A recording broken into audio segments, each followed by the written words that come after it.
problem where we're relating aluminum sulfate to sulfate ions. So we're going to have to generate our balanced chemical equation relating the two, i.e. the dissociation reaction. Alright, so we have our dissociation reaction. Every mole of aluminum sulfate is going to release 2 moles of aluminum ion. We get that from the 2 subscript here, and 3 moles of sulfate ion.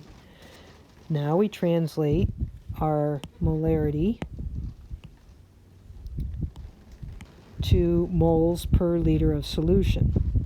Finally, we need to come up with a mole-to-mole ratio that cancels out the units of sulfate ions and replaces it with units of aluminum sulfate.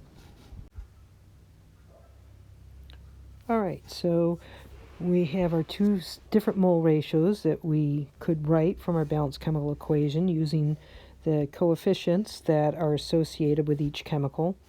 And in order for our units to work, we note that we're going to have to cancel out moles of sulfate ion. So we're going to be using the conversion factor that has moles of sulfate ion in the denominator. This means that we're going to be dividing by 3 in order to get our final answer.